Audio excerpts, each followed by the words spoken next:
Welcome to section 5.1, which is actually the beginning of integration, but we begin with looking at area under curves, because this is one of the big advantages of being able to use integration, is we will be able to find the area under a curve, or actually the area between two curves. And then once we know the area, then we can go to volume, which is actually chapter 6. So what we begin with is just finding approximate areas under the graph. Now when we do that, we have to understand that we really have 5 different ways to try and determine the area under a curve. But basically what happens is we create little rectangles.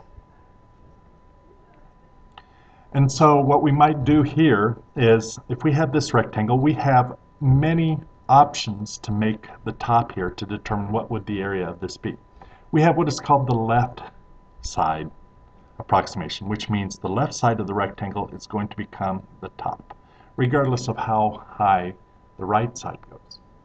So if there's a left side, then there seems to be, or it'd be logical that there'd be a right side. So if we had a right side rectangle, maybe right here, then we would start at the right side of that rectangle, and that would become what we would determine our area. So there's 2 of them, a left side and a right side. There's also such things as, suppose I have this rectangle here, the midpoint. Well, the midpoint's right here, so maybe this is the rectangle size that I'm going to do. So I have a left side right here, a right side here, and a midpoint here. And these are generally the 3 most common. But we also have 2 others called low sum and high sum, or upper sum, lower sum, upper sum. And basically what that means is, if we look at the lower sum, then we're looking at the rectangle and we're taking the smaller side. Sometimes that will be the right side, sometimes that will be the left. For example, if we look at this rectangle right here, the lower side is the right side. But it will, or actually, you know what? It would be the midpoint right here. It would be the midpoint, because that's the lowest spot that that line goes within that rectangle. So lower sum and upper sum would be where's the highest point in the rectangle. Well, in this case, it'd be the same as the left. Here it would be the same as the right. And here it would actually be way up here. It would actually be the left here. A lot of times it will be either left or right, but sometimes it can be anywhere in between. So that's why lower sums and upper sums aren't used very often. Most of the time we either do a right, a left, or a midpoint, because those are relatively easy to calculate. So with those in mind, let's see what we end up with.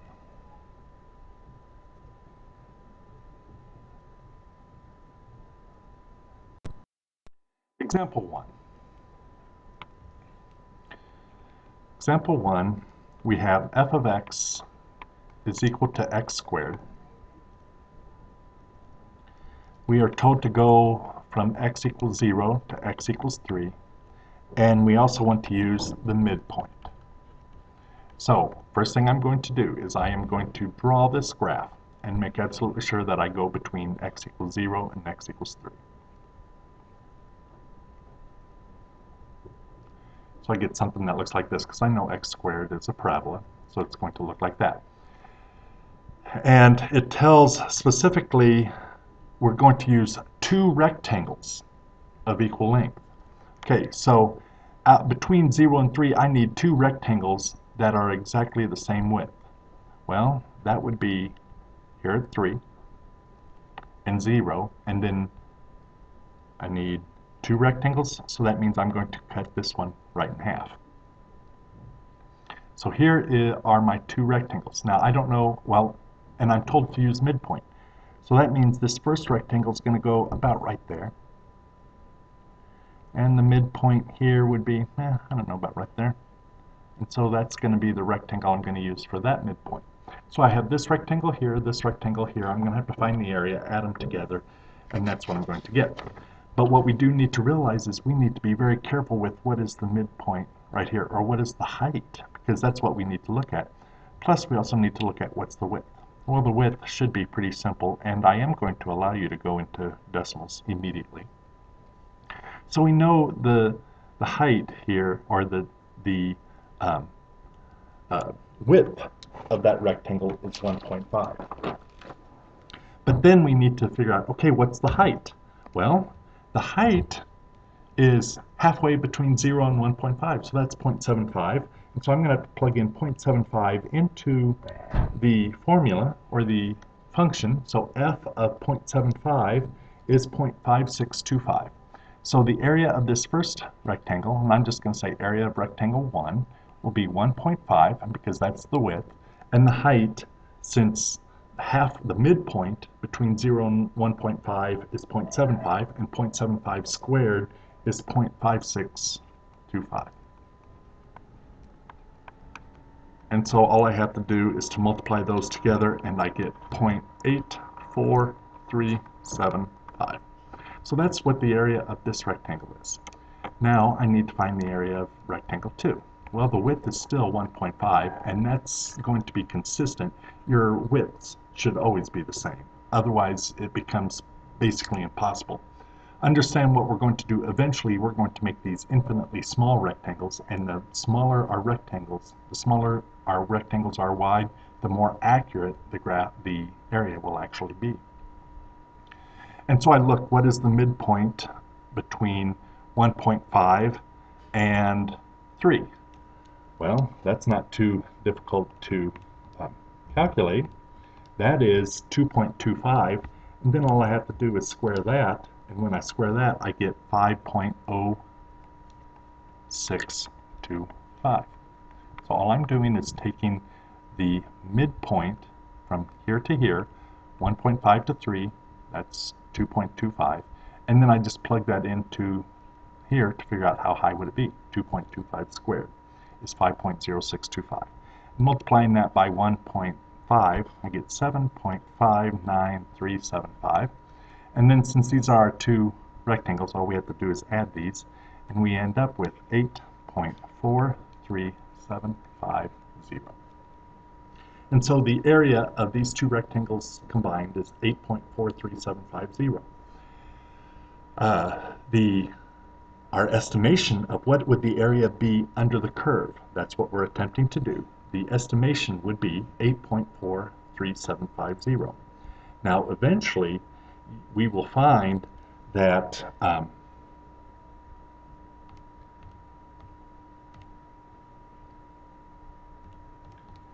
the real answer would be 9. But until we know how to do that, we are stuck with just estimations. So it's not really a bad estimation, even though our rectangles are really horrible.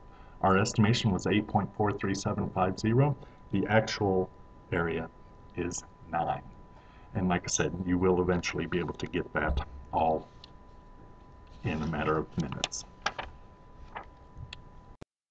Okay, sample number 2. Sample number 2, we are given the same function, f of x equals x squared. There's nothing special with it, it's just the function that they're using, between x equals 1 and x equals 5. And we need to use the lower sum, so we need to look at the lower ends. Not very common, but it's possible. And we have to use 4 rectangles. Now it's very nice because between 1 and 5, 4 rectangles means that 1, 2, 3, 4, you know, just on the intervals. So that's pretty nice. X squared, the very first thing I do is I'm going to graph it. You have to graph these in order for these to make sense. So there's 1, 2, 3, 4, 5. 1 and 5. Okay. And we need 4 rectangles. So that means one rectangle is going to start there and end there. The next one's going to start there and there. It's going to start, end, start, and end. But we need the lower sum. Now the reason, or since we're using lower, then our estimate should be quite a bit smaller. And actually, I'm not going to give the exact value of what the area is, but this is going to be way short. Because if we look at this rectangle here, what side is the lower end? Well, this is the lower end, so that's going to be our rectangle. What's the lower end here? Right here. For this rectangle here, this is the lower end, and for the last rectangle, you get that. So now we have 4 rectangles. We're going to have to find the area of each one, and then add them all up. Now the really nice thing about this is the width of each one of these rectangles is 1. So it's going to be 1 times whatever the height is. And the height's actually going to be easier because it's here at 1. Well, plugging in 1 into the function, 1 squared is 1. So the area of that first rectangle is 1. The area of rectangle 2 will be 1, because that's its width, times, well, it's here at 2. 2 squared is 4, so that's 4. The area of rectangle 3 would be 1 times, okay, here at 3, it has a height of 9. The area of rectangle 4, the fourth and final, will be right here. It's got a width of 1, and the height would be here at 4. 4 squared is 16. And so all we have to do is add these together. 16 plus 9 plus 4 plus 1 equals 30. And so our estimation is 30. Very quickly, I did not do this, but it doesn't take too long to do the calculation.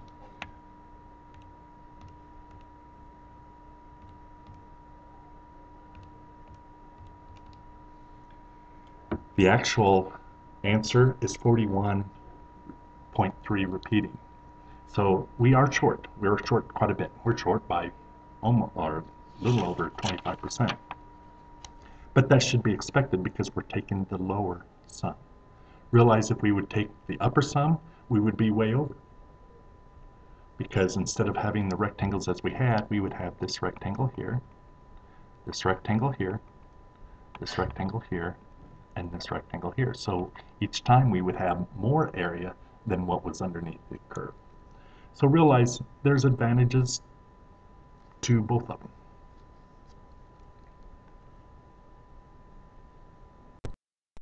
Example number 3.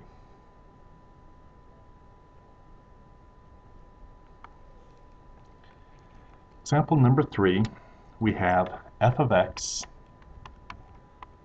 goes, or is x squared minus 9, and we're going to go between -3 and 7, and we want 5 subintervals, which means 5 rectangles. That's all that means. And we are told in the bold directions that we are going to use the midpoint. We need to use the midpoint.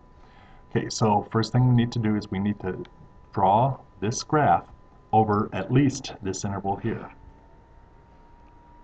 So -3 to a positive 7, x squared minus 9 will be something like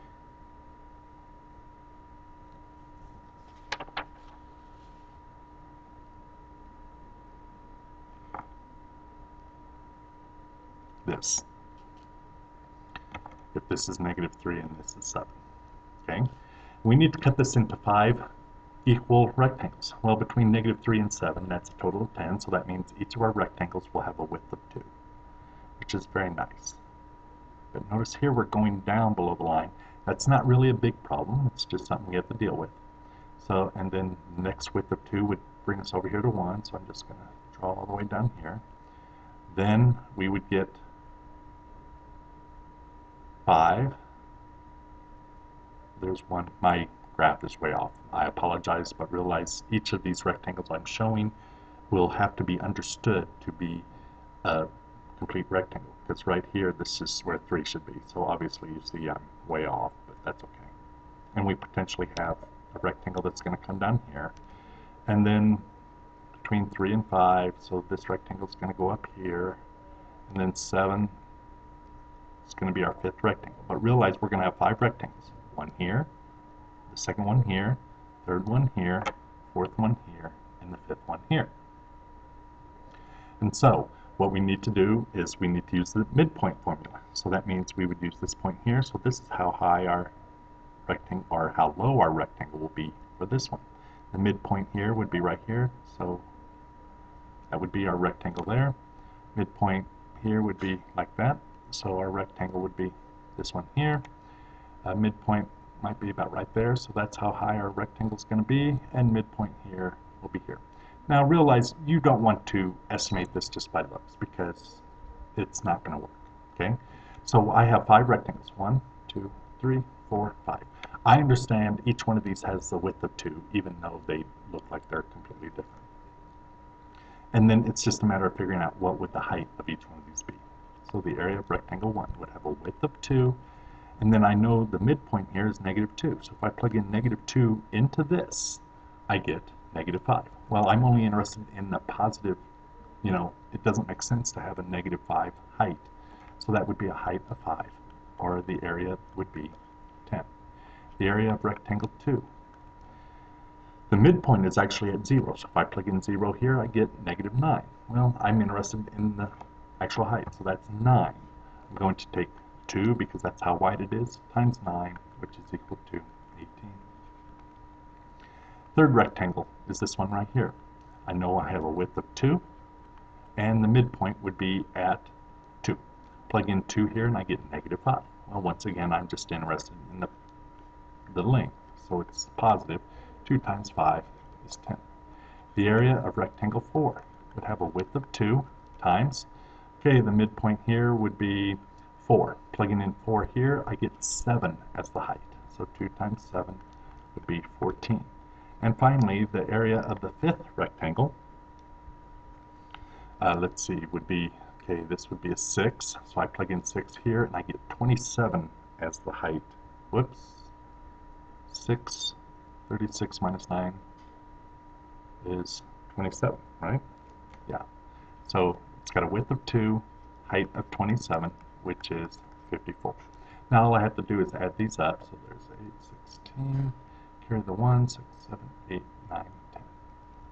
So I end up with 106 as my area.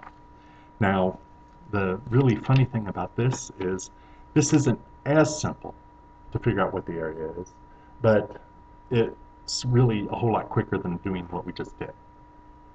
And realize this would probably be fairly close to the actual answer. I'm not going to go through figuring out what it is, but understand it would not take near this long to use integrals to find that. Example 4.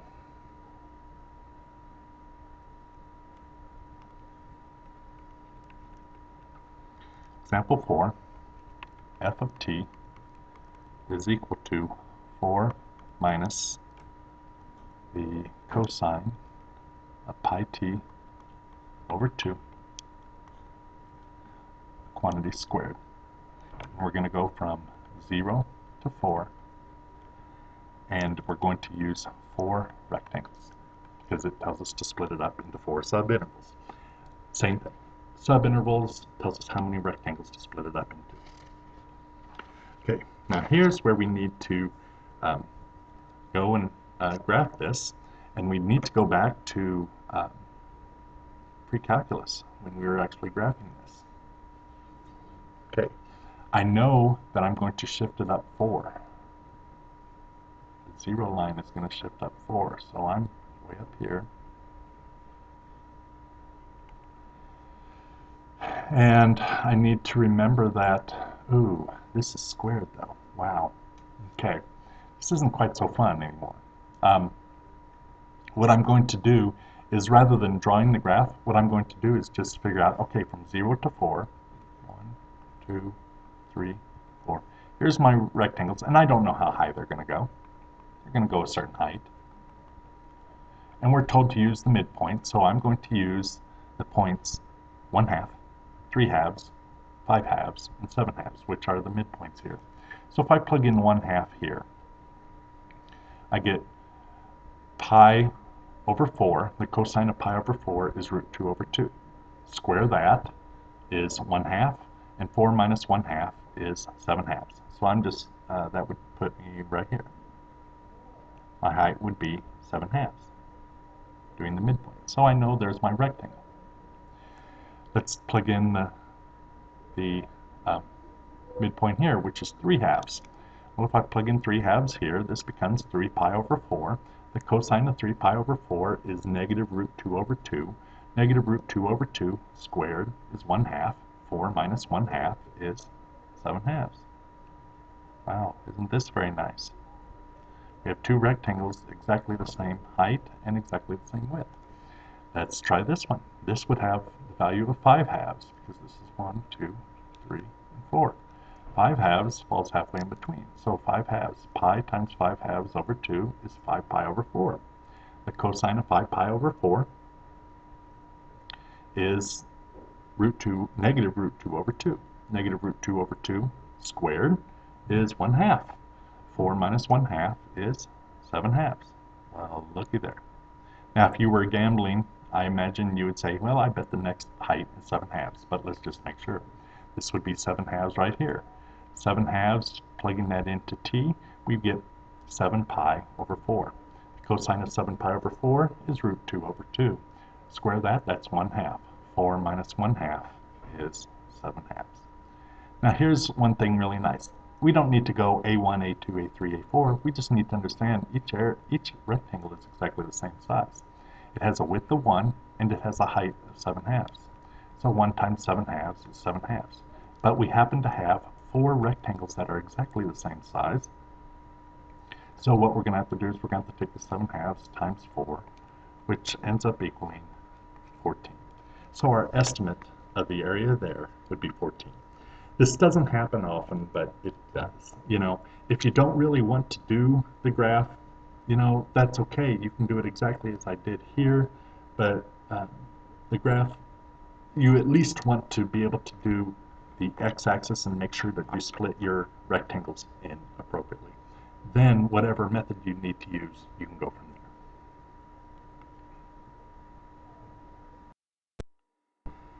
To complete this section, examples 5 and 6 give us a list of numbers and ask us to answer some questions. Number 5, we're given time and velocity. And the time is in seconds, and this is very important. You do need to make sure that they go up by units, by 1 unit. 1 from 0 seconds to 1 second, to 2, to 3, so on and so forth. If it went by something else, then we would have to do some an additional calculation. But if we read the directions for number 5, let's see, we want to use the left end values. Now understand what's going on here. If we would look at a graph, and we don't really need to once we figure it out, but here we've got 0 starts at 0, then 1 goes up to 10, 2 goes up to 21, and so it's gonna go up something like this. And basically we'd continue this on out for 8 seconds. The point is, we're looking at left end values. So what's the left end of this first rectangle here? Well, it's right here, a height of 0. Notice that's right across from the 0. Then the left hand side would be at 1. So at 1 we would have a height of 10. So this rectangle has a height of 10. The next rectangle would have a height of 21, then 17, then 27, and so on and so forth. And notice after the 8th one may be at a height of 5, but we don't have any more rectangles to go out here, so that 5 becomes totally irrelevant there in that list. So all we really need to do is add up all of the velocity for the entire time there. And so we add 0 plus 10 plus 21 plus 17, so on and so forth, and do all those. And we end up with 149 when we add those up. Now, since they went up by seconds, it makes our life a lot easier, because this is 149 what? We're talking how far did we move? 149 inches. Because in the first second, we went about 10 seconds. Or in the first second, we are estimating we went 0 inches. Then in the next one, we approximate 10. Then we approximate 21. Then 17, then 21, so on and so forth. For each second, we went that many inches. So since the time is given in second by second by second, we have no further calculations. Our final answer is 149 inches. Now on number 6, we need to read the directions carefully. It says we have velocity again. This time, unfortunately, the time is in half seconds, so we will have to deal with that. But the velocity is given there in meters per second, so realize our final answer will be meters. But we are told use the right endpoints. Well, that means if we look at if we look at this graph, if we use the right one, we would completely ignore the 0 and we would begin with the 10 up here. So that means on number 6, we're going to completely ignore that first value and just add everything else up. Well, when we add up the 125.1 plus the 120.2, the 115.3, and so on and so forth, we end up with 863.6. But here's the problem.